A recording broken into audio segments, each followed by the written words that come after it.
Comenzamos las entrevistas con diferentes invitados. Hoy tenemos a Juan Ramón Carrancio, va a ser candidato por Hola Cantabria a la presidencia del Gobierno de Cantabria. Vamos a hablar un poco, pues, cómo ve la política, su experiencia, ya son casi 4 años como diputado regional y nos puede aportar muchos datos.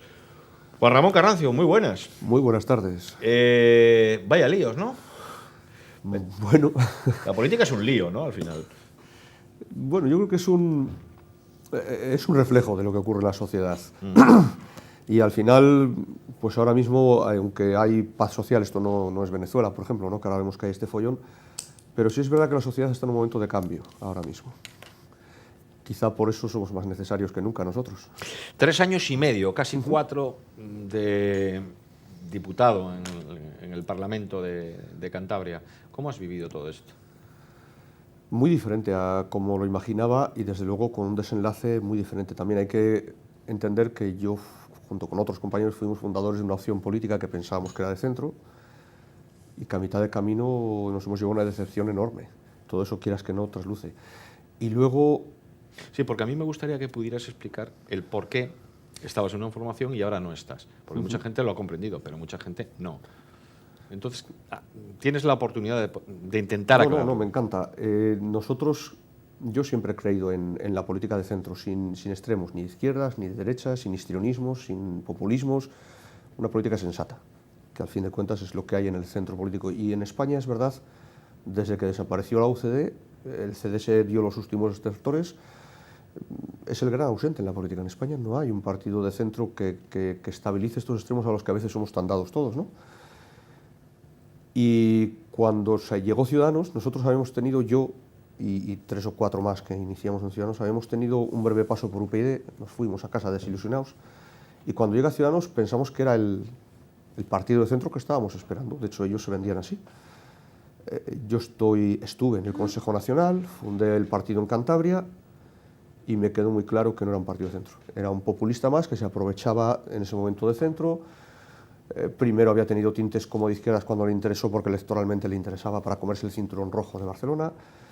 Últimamente se estaba moviendo a la derecha, y esto no es tener nada en contra de la derecha, la izquierda, simplemente que yo buscaba un partido de centro. Y como yo, miles de afiliados que el año pasado nos fuimos de Ciudadanos. Ahora al calor de las encuestas les están llegando más, pero en aquel momento nos fuimos de 30.000, 15.000 afiliados. En Cantabria 2/3. Y en realidad nos fuimos de un sitio que no era donde habíamos llegado. Nosotros buscábamos un partido de centro y aquello no era un partido de centro, y por eso nos fuimos.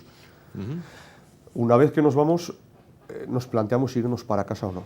Yo, desde luego, si hubiera seguido solo, hubiera entregado el acta de diputado al día siguiente. No tiene ningún sentido.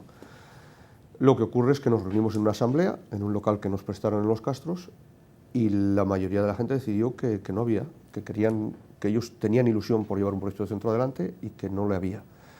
Que no le había porque se sopesó si había algún otro partido donde pudiéramos, digamos, acogernos.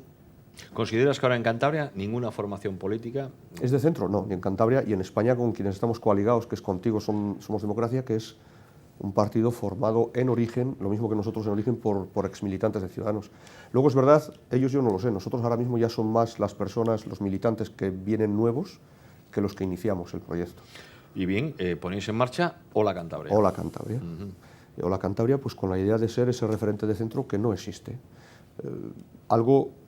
Un proyecto político que sea moderado, que sea capaz de hablar con unos, con los otros, de comprender que todo el mundo tiene algo que aportar y procurar, siempre que se pueda, digamos, descartar las partes negativas para la sociedad, ¿no? Que tanto los proyectos claramente de derechas como de izquierdas son muy limitantes y las tienen. Entonces, hay, por ejemplo, el factor, si quieres, socialdemócrata, es los 3 o 4 puntuales del estado de bienestar, hay que mantenerlos, una sanidad como Dios manda, una educación potentes, bien dotados, una seguridad, y ya, porque luego la socialdemocracia se pierde y suele hacer entrar en quiebra a los estados. Y hay que asumir, digamos, la parte liberal en cuanto a las libertades del individuo, ¿verdad? Y la libertad económica, marcar un cuadro donde no haya abusos de poder y libertad económica para no todo el mundo. No hacerle la vida imposible a quien invierte, al quien se juega su dinero, a quien se juega su patrimonio y se juega su vida. Que la administración no sea una losa, no sea un enemigo. La administración tiene que ser un aliado, tiene que ser alguien que agilice la puesta en marcha de una empresa, que ayude incluso al que llega, porque al final el que crea riqueza para una sociedad es el emprendedor, el gran empresario, el pequeño empresario, todos ellos La administración, a la hora de repartir, me hace mucha gracia mis compañeros en política, ¿no?, cuando dicen que es que han creado no sé cuántos puestos de trabajo. No, la administración no crea puestos de trabajo. Tiene que solucionar demandas sociales, tiene que solucionar servicios, pero los puestos de trabajo les crea la iniciativa privada. Si la iniciativa privada, que es quien paga los impuestos, sin la clase media, que es la que paga los impuestos, la administración no existiría. ¿Cómo ves Cantabria? Bueno, con luces y con sombras. Estamos mejor que en otros lugares, podríamos estar infinitamente mejor. Cantabria, como el resto de España, somos un gran país. Has hablado de quien empieza una empresa. A ver, empresarios hay buenos y malos, como todo el mundo sabe, pero desde luego, miremos al sector económico que miremos, en cualquier lugar del mundo, entre las 4 o 5 mejores empresas del mundo, hay una española. Y eso dice mucho de un país de tamaño medio. España no es una gran potencia. Sin embargo, tiene empresarios, hay ejemplos que todos conocemos de gente hecha a sí mismo que tiene empresas líderes a nivel mundial ahora mismo en España, ¿no? Y el empresario normal es alguien que pierde el sueño por pagar sus nóminas, por llevar adelante la empresa. El normal, yo no estoy hablando del sinvergüenza, que también los hay, como entre los trabajadores, como en todos los sitios. Y la sociedad, pues con toda la crisis que ha habido, la sociedad ha cumplido muy bien. Ha habido esas redes familiares que han sostenido a quien lo ha pasado mal. Cáritas y todas estas organizaciones han recibido más ayudas que nunca, aunque han tenido más trabajo que nunca. Quiero decir con esto que la sociedad es una sociedad generosa. La sociedad española es un ejemplo. En España solo falla el estamento político. Y yo creo que arreglándolo viviríamos en un país muchísimo mejor. ¿Tenemos demasiados mediocres en la clase política? Yo no sé si atreverme a decir tanto, pero da la sensación de que sí. Y parte de ello es porque la clase política ha caído en un descrédito tal que la gente que tiene prestigio personal le cuesta entrar a la política. Yo me estoy acordando del número 2 que llevó el Partido Popular con el señor Rajoy, el que fue ahí con este aragonés que llevó la eléctrica. ¿De economía? Sí. No me sale ahora. Ay, no me acuerdo del nombre. Bueno, duró 2 años, se fue. Se fue porque gana mucho más en la empresa privada y encima... Que tuvo el debate con... El que tuvo el debate con Solbes. Sí, sí, sí.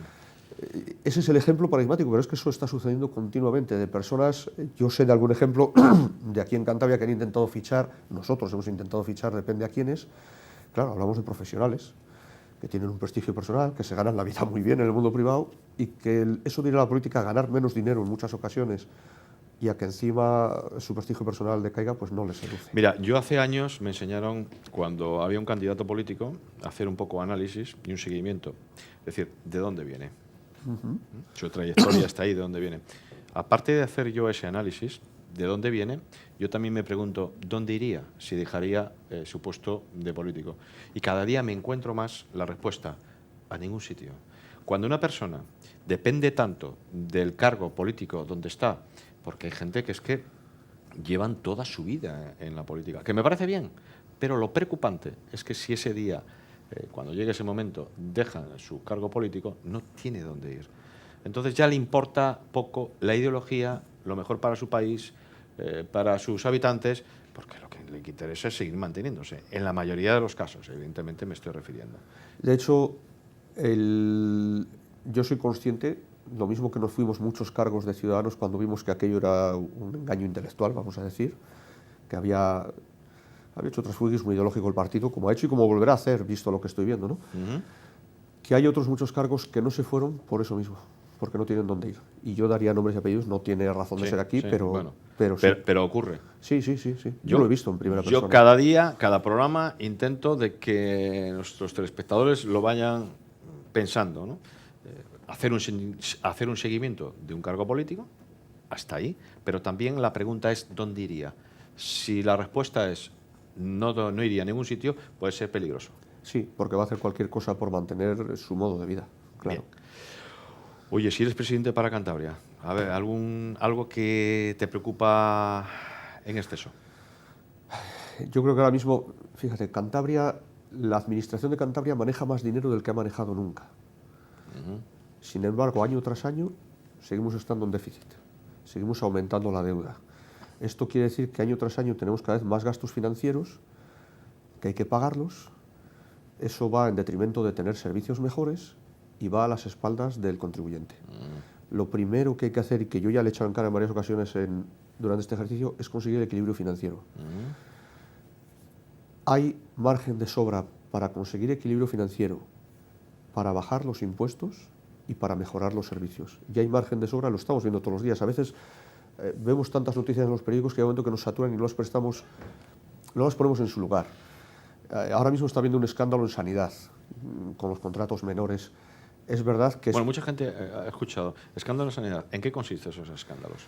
Pues hay dos formas de hacer contratos en la administración. Un contrato menor, hasta X límite de dinero, y los contratos mayores. Todos los contratos mayores tienen que ir con concurrencia competitiva. Tiene que haber por lo menos 3 ofertas, hay que coger la mejor, por lo menos 3, si hay más mejor. En fin, no se pueden contratar aleatoriamente el que tiene la administración, venga, tú hazme este trabajo. No, con los contratos menores sí. Entonces los contratos menores es algo excepcional, de hecho hay países en Europa donde están prohibidos, pero nos encontramos con que la Consejería de Sanidad, solo en una de las 8 consejerías de Cantabria, hay casi 50.000 contratos menores al año.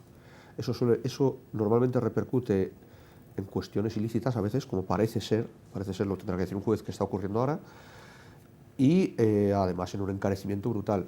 Pondré un ejemplo. Hay varios centros médicos, varios consultorios que se han pintado durante esta legislatura con un contrato normal de libre concurrencia.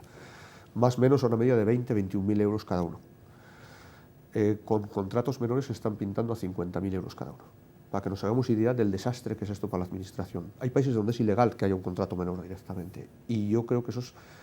Ya no voy a hablar de corrupción, desde luego la corrupción hay que eliminarla de raíz. Simplemente el despilfarro que supone todo eso. Oye, una pregunta. Vamos a ver si yo me sé explicar, ¿no? Para que quien nos esté viendo no me lo malinterprete. A veces la sociedad tiene un poquito de culpa en el asunto de que exista la corrupción. Yo me acuerdo de chavalete, decían, ibas a un pueblo, decían, ¿qué tal el alcalde? Ah, fantástico. Robará lo que tenga que robar, pues se quedará tal con las horas, pero él lo hace bien. Yo decía, pues si roba lo que tenga que robar, si usted cree que está robando, no le vote. No, es que igual viene uno que es mucho peor. ¿Vamos cambiando esa mentalidad ya? Yo creo que sí, más lentamente de lo que me gustaría, pero yo creo que sí. Ahí me da mucha envidia la sociedad americana, que son capaces de no matar a un presidente porque entienden que ha mentido. Y aquí en España se miente impunemente y no pasa nada. Y no pasa nada, no digo tanto el que te... Pues eso, hay ocasiones en las que todo el mundo estamos convencidos de que hay determinada personalidad pública que está metiendo la mano al cajón, como normalmente se dice, ¿no? Nadie lo ha llevado al juzgado porque luego la justicia tiene sus carencias, y también de eso podría hablar, que nos ha tocado muy de cerca, pero, o si la ha llevado, ha salido indemne, pero todo el mundo tiene en mente que efectivamente su comportamiento no ha sido correcto. Y sin embargo vuelven a votar las mismas siglas donde ese señor vuelve a aparecer en las listas. Esa es la parte de culpa de la sociedad. Yo creo que tenemos que ser más exigentes en ese sentido. Oiga, oye, bueno, te voy a tratar de tú, que es como usted, Gustavo, encantado. Mucha gente no entendió por qué votabas a favor de los presupuestos. ¿Por qué puedo facilitabas de que los presupuestos de Cantabria pudieran salir adelante? Hubo 2 razones básicas. Yo pretendía bajar los impuestos. Al final, lo único que pude hacer fue que no subieran para la clase media, porque la subida de impuestos de los socialistas, al final, con el Estado lo mismo. Ahora si suben los gasoil y todo esto, pues los combustibles, quien más sufre es la clase media. El que de verdad tiene poderío económico le da igual que suban unos céntimos el litro. Lo que ocurrió es que llegó un momento en aquellas negociaciones que estábamos negociando, por un lado con el gobierno yo, y por otro lado estaba negociando Podemos. Y Podemos traía aparejadas X condiciones que requerían una subida de impuestos todavía mucho mayor de la que traía el gobierno. Y llegó un momento que estuve entre la espada y la pared. Digo, o dejo que ocurra esto, o me van a partir la cara, pero yo tengo que buscar el mal menor para la región. Y por eso firmé los presupuestos. La idea era lo mismo que he propuesto este último año, que curiosamente Podemos esta vez no pedía subida de impuestos y pidió bajada de varios impuestos. La idea era esa. Lo que ocurre es que llega un momento en que no te cuentan, cuando estás negociando, te dicen, si sigues tirando más de la cuerda, firmamos con Podemos. Bueno, decir que tú, si dejas la política, tienes tu puesto de trabajo. Soy funcionario de carrera, sí. Y además yo he trabajado casi siempre en 2 sitios, ¿no? Yo trabajaba en una correduría de seguros, sí, donde ya no soy director de una oficina, pero podría volver mañana. Tengo las puertas abiertas. Sí, porque eso no tienes ningún problema. Y si no, vamos. Oye, quien nos haya podido estar escuchando ahora, ¿dónde se pueden dirigir? Alguien puede decir, oye, yo quiero participar en ese proyecto. Pues no me es el número de móvil de memoria, pero Hola Cantabria, que busque www. Eso es lo que yo quiero. Hola Cantabria. Hola Cantabria ORG, y ahí va a haber cualquier forma de ponerse en contacto con nosotros. Bien, Juan Ramón Carrancio, candidato de Hola Cantabria a la presidencia del gobierno. Ya es oficial, ¿no? Ya es oficial, un placer. Bueno, pues mucha suerte, porque yo siempre que deseo suerte a los políticos, siempre lo digo aquí, me imagino que eso se traslada a la sociedad. Y que al final, si los políticos les salen bien las cosas, en sus gestiones. Si lo hacemos bien es bueno para todos. Exacto, Sí. exacto. ¿Y qué falta nos hace que en Cantabria empiecen a salir bien las cosas? Pues sí, porque si haciéndose las cosas como se hacen, que yo creo que no es la mejor manera, no vivimos tan mal. Me gusta recordar, no miremos solo unos años atrás. España ha sido una tierra donde se ha pasado hambre siempre. Mis padres pasaron hambre. Y eso llevamos 2 generaciones o 3 que ya no lo conocemos. Si lo hiciéramos bien, seríamos un país próspero, muy próspero. Qué gran país es este, ¿eh? Sí, estoy convencido. Y una estupenda región. Sí. Pero es que si seguimos así, vamos a terminar todos de camareros, Podemos cargárnoslo, sí. porque esto va a ser, bueno, Las sociedades de servicios, está bien que el sector servicios, el turismo tenga un peso, pero no excesivo, porque al final eso no trae bienestar para la población. es que podemos ser, como fue la burbuja inmobiliaria, podemos ser la burbuja del turismo. Y el día que cambien los flujos de Claro, turismo, claro. El día que cambien los vientos, pues si dependemos únicamente del turismo, puede ser un auténtico peligro para de hecho, este- tenemos unos competidores que pueden ser brutales al sur del Mediterráneo, que ahora mismo no son competidores porque tienen una situación de inestabilidad, vamos, porque te pueden matar si vas allí. Pero si algún día su situación política se estabiliza y hay países como Túnez que están haciendo un esfuerzo terrible en ello, eso nos puede pasar factura a nosotros en forma de que parte de los turistas que vienen aquí se sigan hacia abajo. Juan Ramón Carrancio, candidato de Hola Cantabria para presidencia del Gobierno de Cantabria. ¿Nos vamos a comer unas bayucas? Lo que haga falta, están muy ricas además. Están riquísimas. Además, un tueste natural, un aceite estupendo, que eso es muy importante. Patatas de Valderrible y hecho con todo el cariño artesano, que eso es lo que le da pues este sabor envidiable. Bayucas, patatas, esto es una maravilla. Nos vamos a la tertulia.